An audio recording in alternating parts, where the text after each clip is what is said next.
the top of the list is gun violence. We have a real crisis going on with guns, particularly in the upper part of Manhattan, that is really destabilizing communities. And so, I've been a federal and a state prosecutor. I've done gun trafficking work, gun possession work, and that's the top priority out of the gate is to really use our resources, particularly new gun tracing technology, to determine the sources of guns and to hold accountable those who are carrying and using guns. In addition, I just left a visual for someone who died and talking about anti-AAP hate, and we're going to deepen the capacity of our hate crime unit. In addition, domestic violence has been on the uptick during the pandemic. And so those are three top things that we're looking at: gun violence, hate crimes, and domestic violence and sexual assaults. So let's go back to that for guns. Obviously, are a big issue. Mayor Adams has already said that that's a big issue for him. Does that mean that we should expect your prosecutors to exercise the discretion to be even more aggressive in prosecuting those crimes and also seeking some very stiff penalties for people who commit violence with guns? Yeah, look, violence with guns, and we've seen it. I mean, late last year, I talked about I had a shooting on my block. That is as significant as it gets, and we're going to be doing those cases vigorously. But we're also going to be, building cases, right? Not just being reactive, but building cases, looking where the guns are coming from, and getting them off the streets before they're used. And so the tracing technology I just talked about is going to be key to our gun interdiction strategy. So as you look at the sorts of crimes that you're going to prosecute, you talked also about hate crimes. We have a lot of Asian hate crimes actually in Manhattan, not just Asian, but Asian particularly have been in the news recently. How are you going to pursue those particularly? Well, first thing is, and you mentioned it, sort of discretion and resources. So we're going to build capacity. The hate crimes unit in the DA's office has great prosecutors, but it's very small, very small. It's great leadership, but we need to deepen the capacity. People say your budget, your org chart reflects your principles. So we have to get more resources there. We also have to focus those resources both on actual investigations, which we are doing, and also on partnering with the communities. What I've heard as I've traveled throughout Manhattan is that, there's a reluctance to come forward to law enforcement from some communities, and people are more willing to come forward through a community group. So we are both focusing on building cases and processing cases, and also mindful that we might not be hearing about everything that we want to be. So strengthening our community ties as well. Mr. District Attorney, I'm curious about the message that's sent out from your office. In that memorandum, you sent a message, whether it was received accurately or not. Are you concerned that by backing off on some crimes, and I read through the memorandum actually, and it includes things like turnstile jumping, marijuana offenses, things like that. By backing off on some things like that, you might be sending a message of leniency that might encourage some more serious crimes. Well, one thing that got lost in translation, and I take accountability for that, is the two things you mentioned have been going on for some time, right? So we're not writing on a blank slate here, right? The train fare issue and the marijuana issue, which some of that's been codified by law.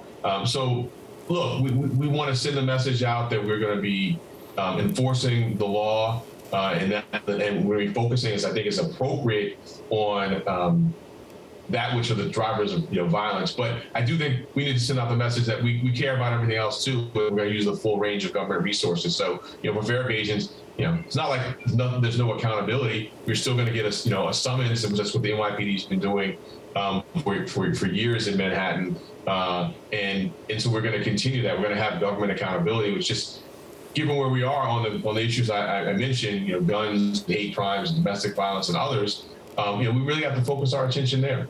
What about resisting arrest? That got a lot of attention as well. Was that a continuation of current policy, or was that a change in policy? Because obviously some policemen didn't like that decision much. Yeah, and so I clarified yesterday, violence against police officers is never going to be tolerated. I'm a career prosecutor. I'm mindful. I sit behind a desk and I go to court, and our fellow public servants, the NYPD, go out and put themselves in harm's way. So anyone who tries to, punch or kick or otherwise harm an officer is going to be prosecuted and held accountable. And in fact, I've done those kind of cases. I've, prosecuted people who assaulted police officers. We were talking about a sort of very narrow subset where resisting arrest essentially is the only charge, and someone is, not being arrested for something else and isn't actually trying to harm an officer. So I thought that was an important clarification. I really hope that my partners in law enforcement heard that, and I'll keep on repeating that. Anyone who harms or seeks to harm a police officer will be held accountable. The way we work it in New York, you were independently elected. You are official on your own right. You don't answer to the mayor, as I understand it, and yet the mayor has been pretty outspoken in the need to really pursue public safety. How closely are you coordinating with Mayor Adams exactly on the approach, on the right balance between, on the one hand, public safety and also, as you say correctly, justice? Right. The mayor and I are in regular touch.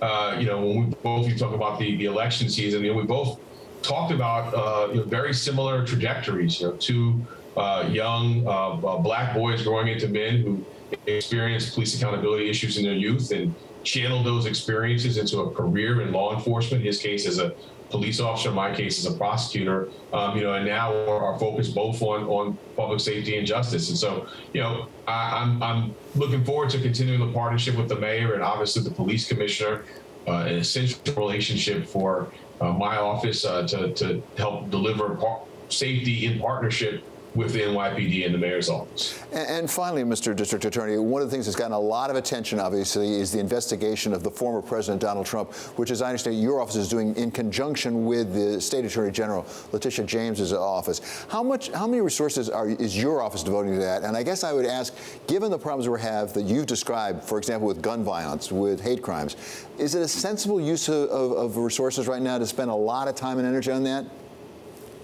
So first, I'd say that distinct investigations the Attorney General's office is doing. Civil, we're doing a parallel, criminal investigation. So I just wanted to clarify that. And we have a strong history in Manhattan of not just doing street crime, but also street crime, and doing both white collar and street crime enforcement. So we are adjusting our resources within our white collar enforcement. So we're still able to do what we can, and as I said, in some areas, deepen our capacity on street crimes, given everything that's going on. I mean, public safety is our priority.